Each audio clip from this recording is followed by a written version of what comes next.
Right ఇక మరో breaking news చూస్తున్నాం. కరీంనగర్ లో భారీ ఎత్తున నగదు పట్టుబడింది. 16,69,940 రూపాయలను చిందం పవన్ కళ్యాణ్ అనే యువకుడి వద్ద 2 టౌన్ పోలీసులు పట్టుకున్నారు. పవన్ కళ్యాణ్ ను కరీంనగర్ పట్టణంలోని ఒక పెద్ద షాపింగ్ స్టోర్ లో ఉద్యోగిగా పోలీసులు అనుమానిస్తున్నారు.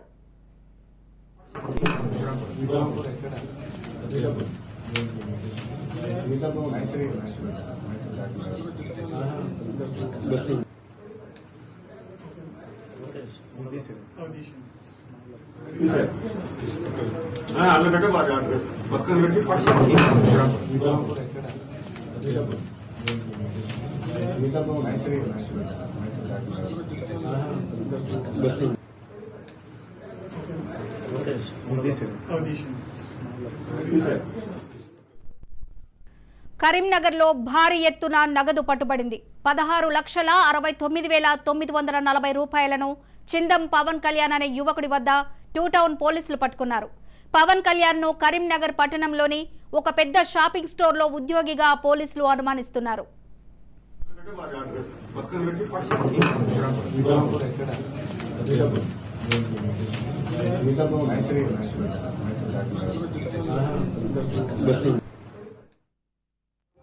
పది 2023 12 గంటల ప్రాంతంలో కరీంనగర్ 2 టౌన్ సిఐ గారు తన ఎస్ఐలు ఆయన సిబ్బందితోని ఎన్నికల విధుల్లో భాగంగా మన గీతాభవన్ చౌరస్తా దగ్గర వెహికల్ చెకింగ్ చేస్తుండగా ఒక వ్యక్తి పవన్ కళ్యాణ్ అనే వ్యక్తి బ్యాగ్ లో డబ్బులు పట్టుకొని పోతున్నాడు. ఆ వ్యక్తి మీద రోడ్డు దాడుతూ ఉండగా ఆ వ్యక్తి మీద అనుమానం వచ్చి మా పోలీసు సిఐ గారు అక్కడ వాళ్ళు చెక్ చేస్తే ఆ బ్యాగులో 16,69,940 రూపాయలు ఉన్నాయి. ఇట్టి డబ్బుకు సరైన ఆధారాలు చూపమనగా ఆయన ఎలాంటి సమాధానం ఇవ్వలేదు. కావున అటు డబ్బును మేము సీజ్ చేసి వాటి మీద తగు విచారణ జరిపి తగు చర్య తీసుకోవాలని ఎలక్షన్ ఆర్ఓ గారికి ఇటు డబ్బును మేము హ్యాండ్ ఓవర్ చేస్తున్నాము.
కరీంనగర్ లో భారీ ఎత్తున నగదు పట్టుబడింది. 16,69,940 రూపాయలను చిందం పవన్ కళ్యాణ్ అనే యువకుడి వద్ద 2 టౌన్ పోలీసులు పట్టుకున్నారు.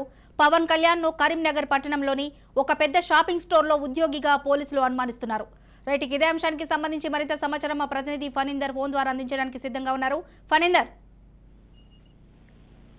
రమాదేవి ఈ రోజు కరీంనగర్ లో సెంటర్ లో కేవలం 2 టౌన్ పోలీస్ స్టేషన్ కి అదే సమీపంలోనే ఓ యువకుడు పెద్ద ఎత్తున నగదు తీసుకెళ్తున్నాడనే సమాచారంతో పోలీసులు మాట వేశారు. అటుగా వెళ్తున్నటువంటి ఈ చిందం పవన్ కళ్యాణ్ అనే ఒక అబ్బాయిని అక్కడ ఆపి తన వద్ద సెర్చ్ చేయగా దాదాపుగా 16 లక్షల కంటే ఎక్కువ అమౌంట్ ఇక్కడ దొరికింది.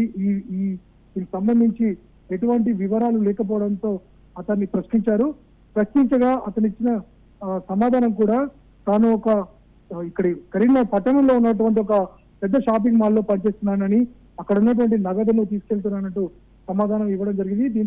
దీనికి సంబంధించి ఎటువంటి రసీదులు చూపించకపోవడంతో పాటు దీనికి సంబంధించి తన మేనేజ్మెంట్ నుండి కూడా మాట్లాడించకపోవడంతో అతన్ని దానికి సంబంధించినటువంటి పూర్తి వివరాలను ట్రెజరీకి అప్పగించారు. డబ్బును కూడా స్వాధీనం చేసుకుని ట్రెజరీకి పోలీసులు అప్పగించడం జరిగింది. ఈ వివరాలను పూర్తిగా వెల్లడించారు. ఇప్పటి వరకు పట్టుబడ్డ నగదులో కరీంనగర్ లో ఇదే అత్యధికం కావడం గమనార్హం. ఈ మధ్య పెద్ద ఎత్తున చెక్ పోస్టులను అరేంజ్ చేస్తూ ఆకస్మికంగా పోలీసులు చెకింగ్ చేస్తున్నారు. మరోవైపు ఇక్కడ ఉన్నటువంటి సమాచారం ప్రకారం అంటే నగదు తరలింపుకు సంబంధించి ప్రత్యేక బృందాలు వీటిని అడ్డుకోవడానికి ఏర్పాటు చేయడం జరిగింది. ఈ క్రమంలోనే ఇంత భారీ మొత్తంలో మొట్టమొదటిసారిగా పట్టణంలో నడిబొడ్డున నగదు పట్టుకోవడం జరిగింది. ఇక మరోవైపు దీనికి సంబంధించి పోలీసులు కూడా చాలా క్లియర్ గా మెసేజ్ ఇస్తున్నారు. ఎవరైనా సరే పూర్తి స్థాయి ఆధారాలు ఉంటేనే నగదును తీసుకెళ్లాలని, లేదంటే దానికి సంబంధించి అమౌంట్ ఏదైతే ఉందో వారి మేనేజ్మెంట్ అంటే ఈ లీగల్ గా ఉన్నటువంటి ఏవైతే ఉన్నాయో ఆడిటింగ్ ఉన్నటువంటి సాక్ష్యాధారాలు ఉంటేనే వీటిని తీసుకెళ్లాలంటూ వారిని ఇప్పటికే చెప్పడం జరిగింది. Right Phanindar, thank you.